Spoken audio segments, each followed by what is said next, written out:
나오고 있습니다. 이제 그런데 시간을 뒤돌려 보면서 많은 어려움의 문제의 원인이 무엇인가? 실제로 한 장로님이 일생 동안 주님을 사랑하고 섬기고 정말 주님을 위해 그 삶을 다 내어드리면서 자녀 3명을 훌륭하게 잘 키웠다고 합니다.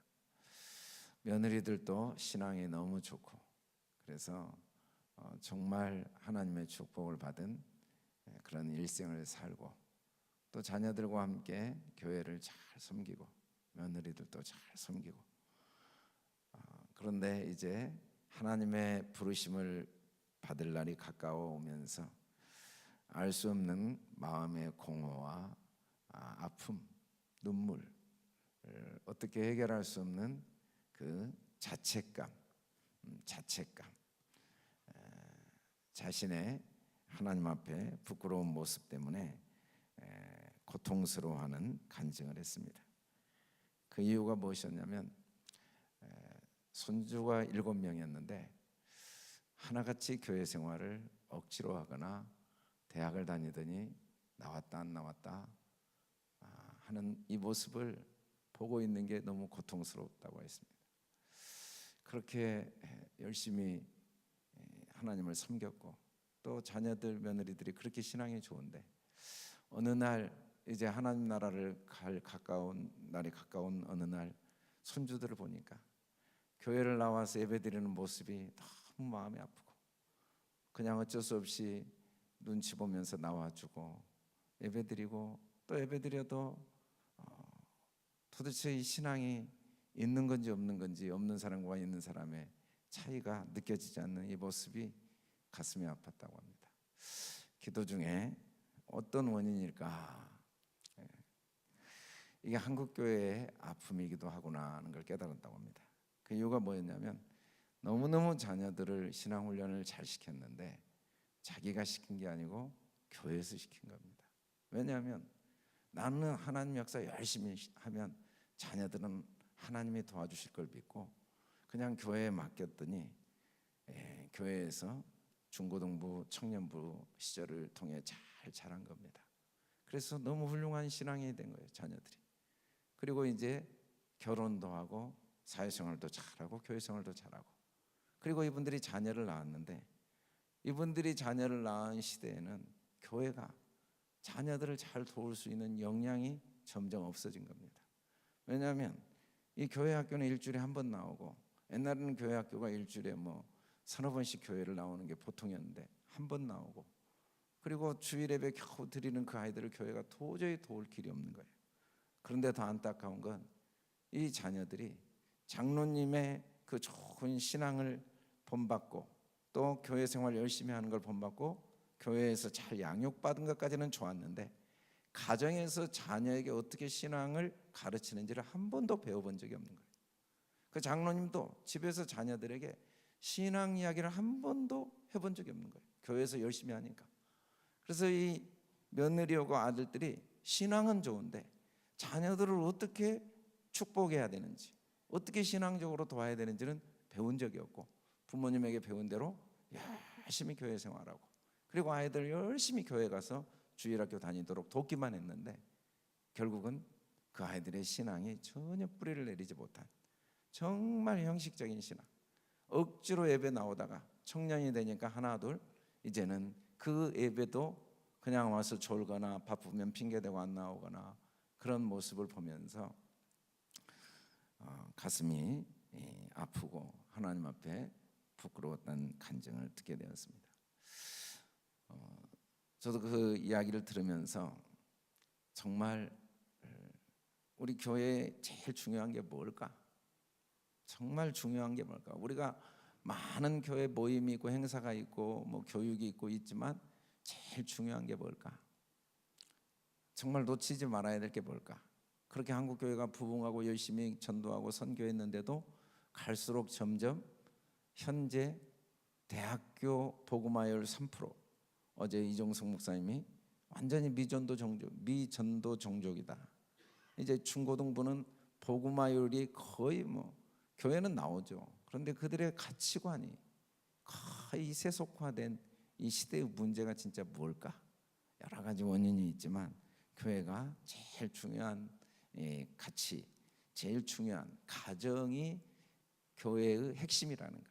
이 교회가 핵심이 아니고 가정이 제일 핵심이라는 사실을 놓쳤구나. 가정이 신앙의 중심이 돼야 되고, 가정에서 이루어지지 않는 한 목사님이 아무리 기도하고 설교하고 주일학교 사역자들이 아무리 헌신하고 교사들이 아무리 충성을 해도 한쪽 바퀴밖에 흘러가지 않는구나. 가정에서 아이들과 함께 신앙 이야기를 나누지 않는 한 절대로 불가능하구나는 걸 생각하게 됐습니다. 그러던 중에 블레싱 데이가 시작되면서 쉽지는 않지만 우리가 인내심을 갖고 한 달에 한 번은 전 성도들이 모여서 식탁에서 말씀 자체를 이야기해보는, 하나님의 말씀은 정답이 없는 거죠. 하나님의 말씀은 절대 정답이 없습니다. 왜냐하면 하나님은 우리 형편에 맞춰서 말씀하세요. 여러분, 자녀를 교육하는데 정답은 없습니다. 그 자녀의 기질과 성격과 나이와 상황에 맞춰서 때로는 잘했는데도 회초리를 때립니다. 때로는 못했는데도 격려를 합니다. 그게 자녀 교육입니다. 어떤 정답이 있는 게 아니에요. 더 중요한 건 그 자녀를 살리는 게 중요한 거지, 뭐 옳고 그름이 중요한 게 아닙니다. 그 자녀가 이 문제를 통해 성장하고 성숙해진다면 잘했는데도 때려야 되겠죠.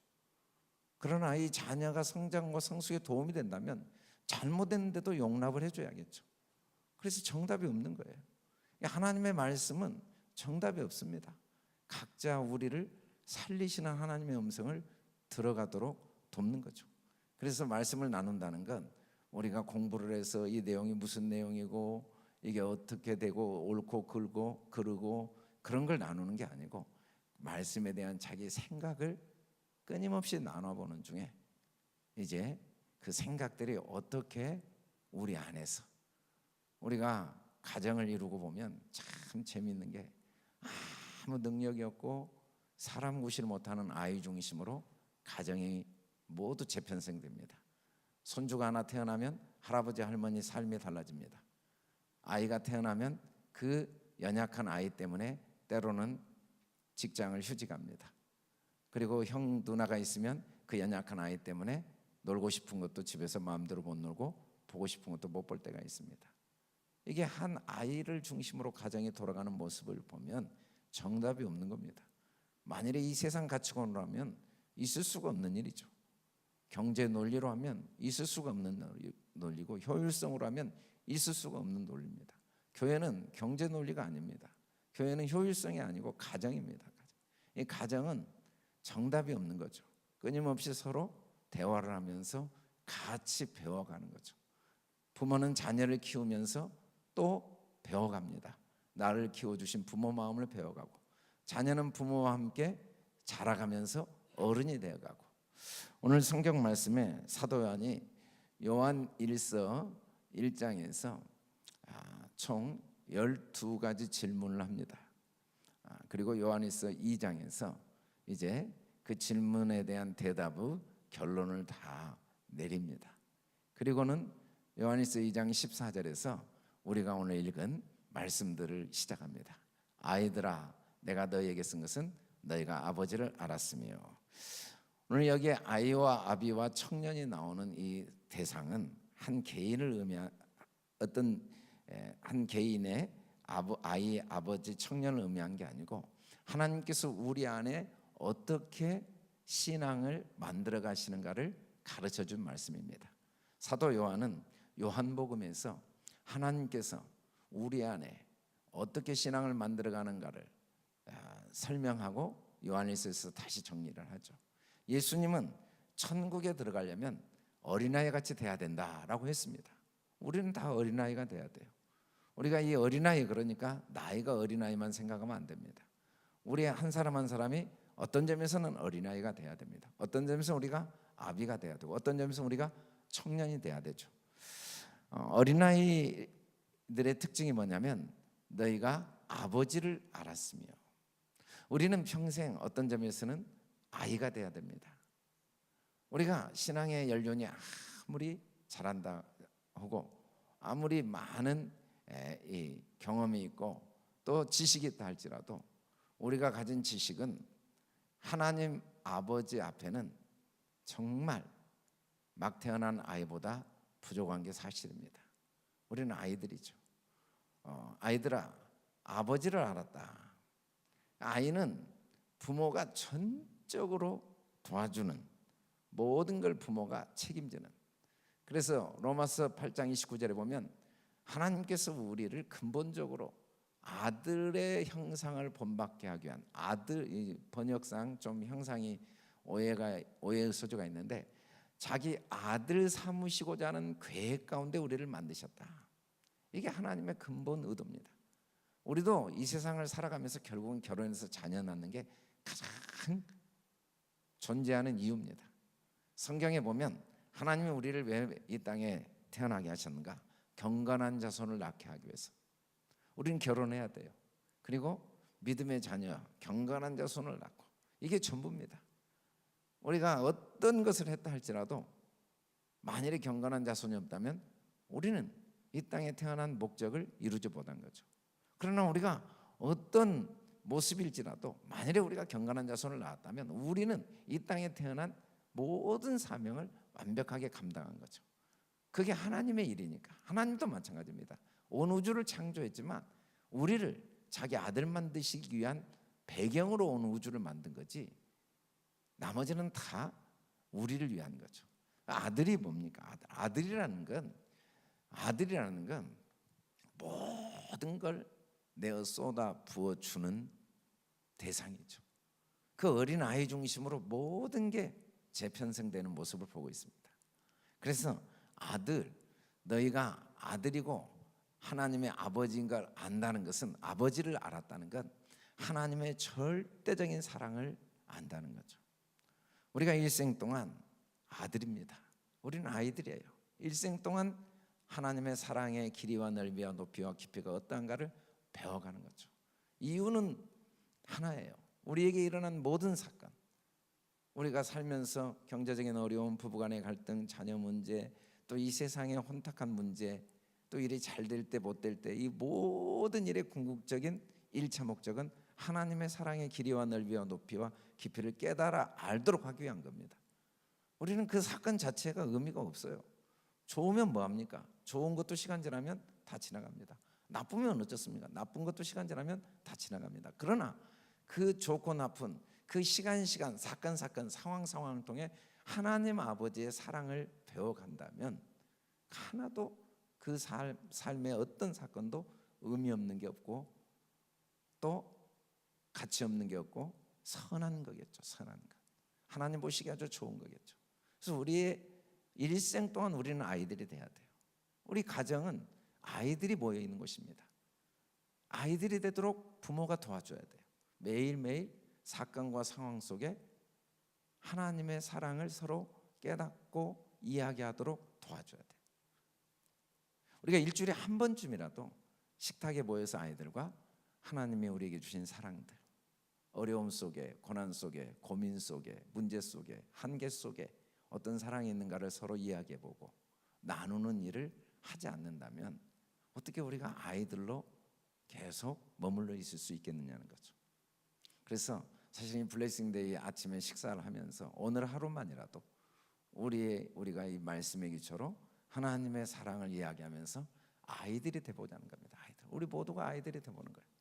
다른 세상 이야기 다 두고 한 달에 한 번이라도 같이 여기서 연습해보자는 거예요. 물론 집에서 매일 일주일에 한 번이라도 매주 하면 너무 좋겠지만 아직은 우리가 그런 훈련이 안 돼 있으니까 이 교회에서 식탁을 준비해서 같이 먹고 같이 시간을 보내면서 도대체 하나님의 사랑이라는 게 뭔가를 각자 자기가 느낀 대로 이야기해보고, 아직 깨닫지 못한 사람은 깨닫지 못한 대로 왜 자기가 깨닫지 못하는 걸 이야기해보는, 그래서 우리가 아이들이 돼야 된다. 아이들. 두 번째는 아비들아, 태초부터 계신 이를 알았으며, 좀 어려운 말이지만 사실은 이건 사도 요한이 쓴 말이기 때문에 전혀 어렵지 않습니다. 사도 요한은 태초부터 계신 이가 뭔지를 먼저 요한복음에서 이야기했죠. 태초에 하나님과 함께 계셨고 그 하나님과 함께 계신 분이 바로 육신이 되오신 예수 그리스도다. 그래서 아비들아 태초부터 계신 이를 알았으며, 이 말은 하나님의 절대적인 사랑만 아는 게 아니고 하나님이 우리를 위해 자기 생명까지 내어주시는 것을 안 거죠. 그러죠. 우리는 어떤 경우에도 아무리 신앙생활이 오래되고 우리가 아무리 어떤 직분이 있더라도 일단은 아이로서 일생 우리 위치를 지켜야 되고, 일생 동안 아이로서 우리 위치를 지키기 위해서는 끊임없이 하나님의 사랑을 배워가야 돼요. 그 사랑의 길이와 넓이와 높이와 깊이는 영원히 배워도 다 알 수가 없어요. 마치 찬송가 가사에 나온 것처럼 하늘을 두루마리 삼고 바다를 먹물 삼아도 절대로 다 기록할 수 없는 게 하나님의 사랑인데, 내가 경험한 하나님의 사랑으로 어떻게 다 알 수 있겠습니까? 그래서 끊임없이 사랑을 배워가야 되지만 동시에 태초부터 계신 이도 알아야 됩니다. 태초부터 계신 이가 우리 가운데 거하신 걸 알아야 돼요.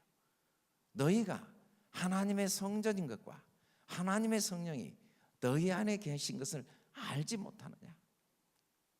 우리가 태초부터 계신 예수님, 이 예수님이 이 땅에 육신으로 오셔서 나와 함께 계신, 내 안에 계시는 하나님을 알게 하신 이 모습, 이 태초부터 계신 이를 안다는 것은 우리가 하나님의 성전인 것을 아는 것, 그리고 하나님이 우리 안에 거하신다는 것.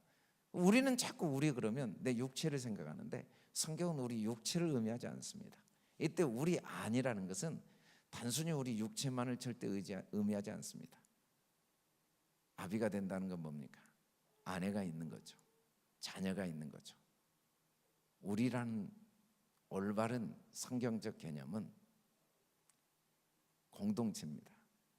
그래서 너희도 성령 안에서 하나님의 거하실 처소가 되기 위해 그리스도 예수 안에서 함께 지어져 가느니라.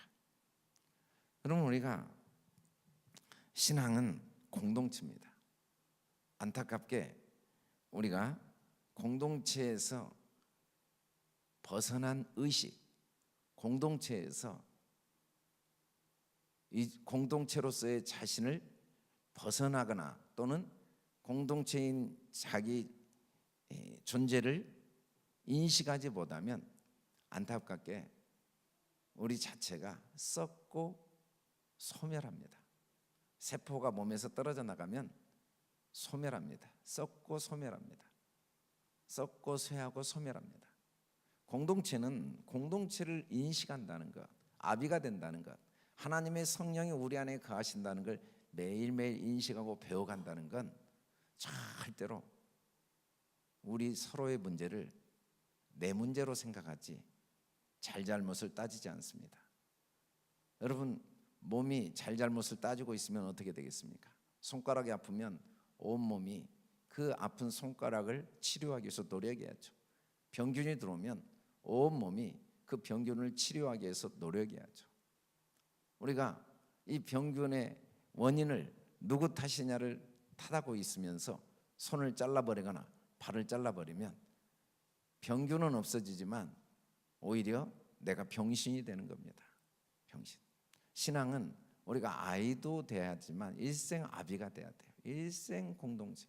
서로가 끊임없이 서로의 문제를 지적하고 그 문제를 고치려고 하기보다 그 문제를 내 문제로 알고 모두가 서로 각자 자기 짐을 지면서 서로를 격려하고 축복하는 이 블레싱 데이를 통해서 우리가 그 두 번째 걸 연습하고자 하는 겁니다. 일생 동안 첫 번째 우리가 아이로서 살아가는 연습. 부모와 자녀가 반드시 최소한 일주일에 한 번이라도, 안 되면 블레싱 데이라도 와서 밥을 먹으면서 하나님의 사랑을 이야기하고, 두 번째는 다 각자의 일이 있지만 최소한 이 한 달에 한 번이라도 공동체로서의 자기인식. 내가 아무리 잘 되면 뭐 하겠습니까? 혼자 아무리 잘나고 뛰어나도 우리는 그걸 하나님이 우리 몸속의 암세포를 통해 얼마나 자기도 비참하고 몸 전체가 비참해지는가를 보여준 거죠. 어떤 효율성이나 결과를 떠나서, 옳고 그름을 떠나서 아비들은 태초부터 계신 일을 압니다. 성령이 우리 안에 가신 걸 압니다. 주님이 우리 머리가 되시고 우리는 한 몸인 걸 압니다.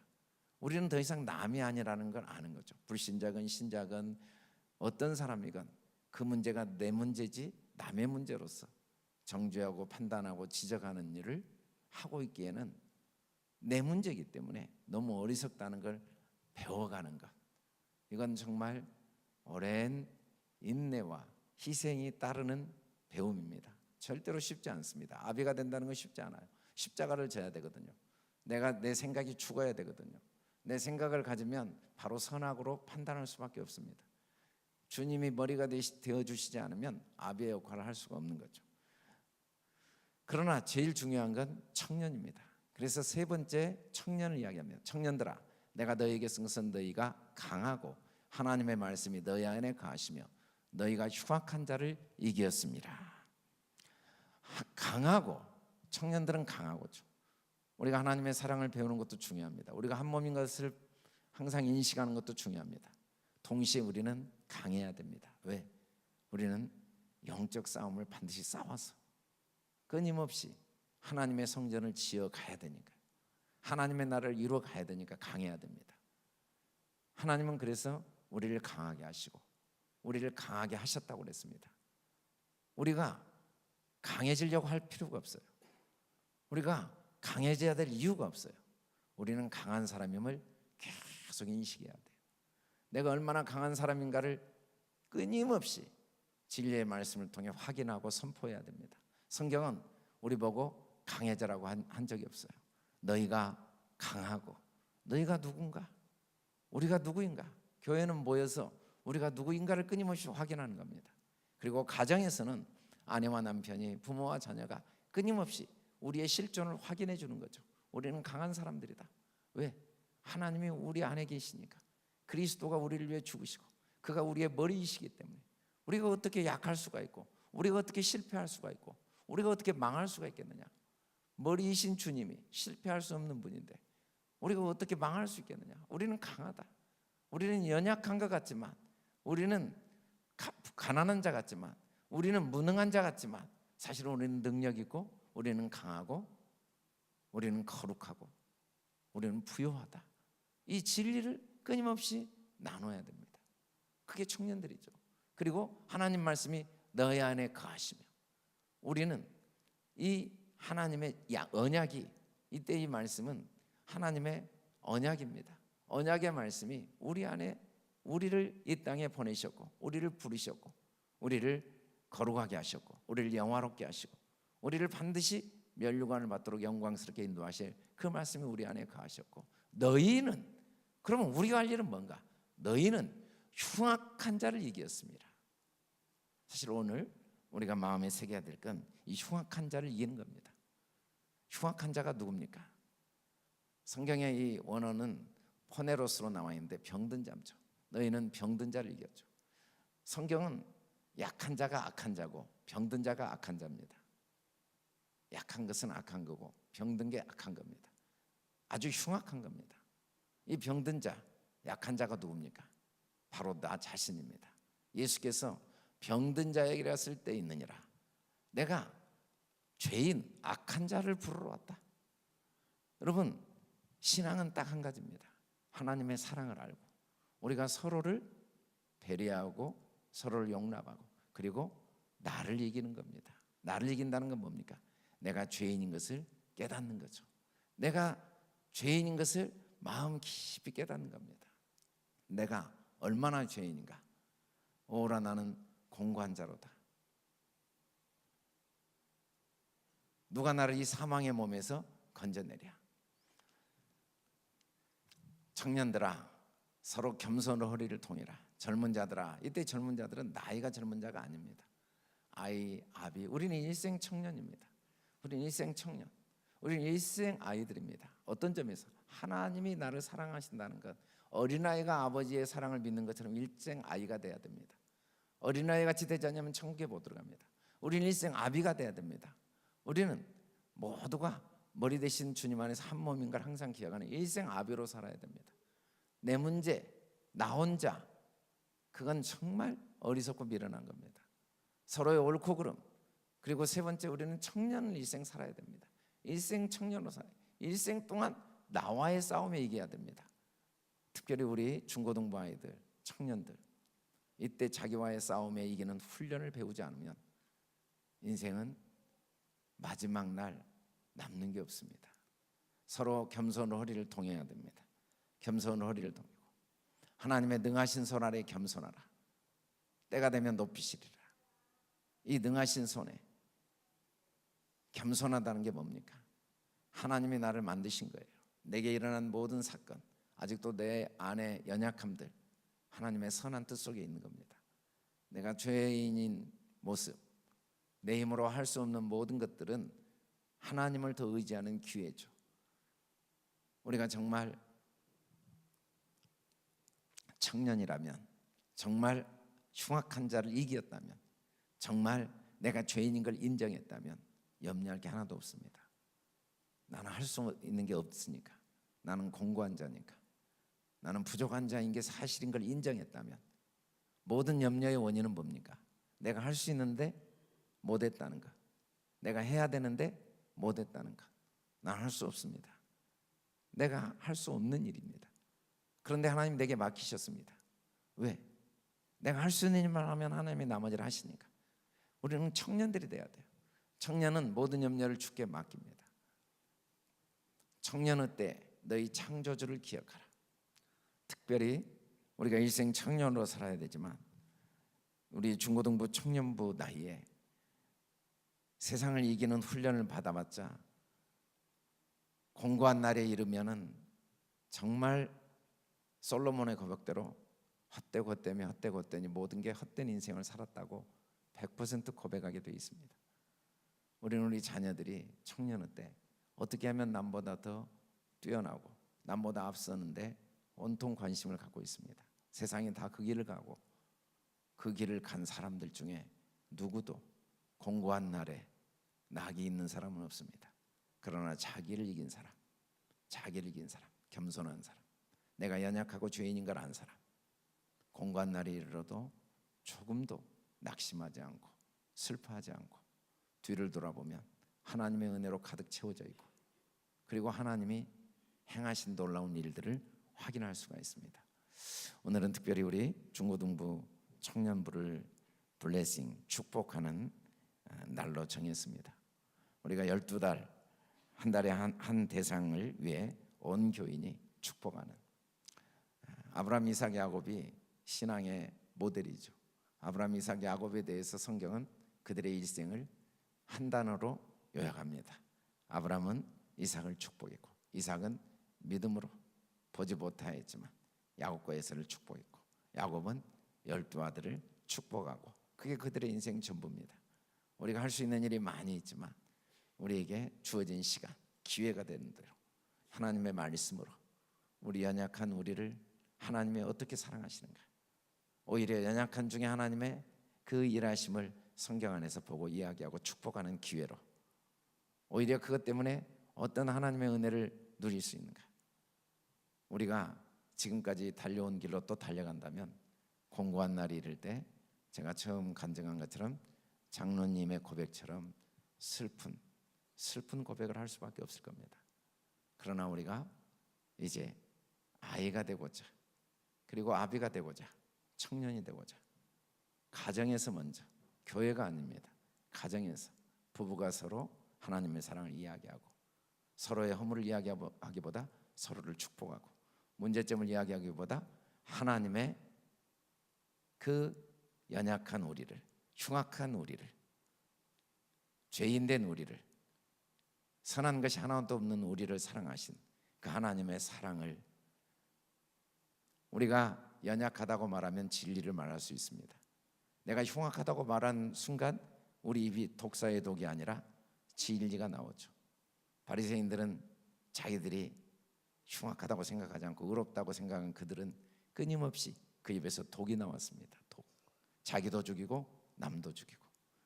저와 여러분, 우리 향기 가족들이 오늘 이 말씀처럼 앞으로 이 블레싱 데이를 통해서 또 가정에서 일생 동안 더 어린아이가 돼가고 더 아비가 돼가고 더 청년이 돼가고, 그래서 나도 이기고 세상도 이기고 내가 흉악한 자임을 알고 내 연약함을 먼저 인정하고 하나님의 은혜를 구할 때 이 세상 모든 대적자를 능히 이기게 됩니다. 능히 모든 염려를 맡기고 능히 능력 있는 삶을 살게 되는 줄 믿습니다. 저와 여러분이 그런 축복을 누릴 수 있기를 주의 이름으로 축원합니다. 하나님 아버지 감사합니다. 오늘 특별히 블레싱 데이를 허락해 주셔서 감사합니다. 우리 교회가 한 달에 첫날을 전 교인이 한 가족이 되어 시간을 내어 마음을 들여 서로 축복하고 서로 아이가 되고 아비가 되고 청년이 되는 식탁 교제를 갖고자 합니다. 주님, 이 일이 우리 주님의 선하신 계획 속에 시작되어서 우리를 한 단계 더 하나님의 은혜의 세계, 축복의 세계로, 특별히 우리 자녀들을 하나님의 축복의 그릇으로 빚어가시고 이들이 어릴 때부터 세상과 싸워 이기는 게 아니라 자신과 싸워 이기는 진정한 용사들, 진정한 청년들, 진정한 강한 자들로 하나님이 키워주실 줄 믿습니다. 하나님 우리를 축복하여 주시옵소서. 감사하며 예수님 이름으로 기도드립니다. 아멘.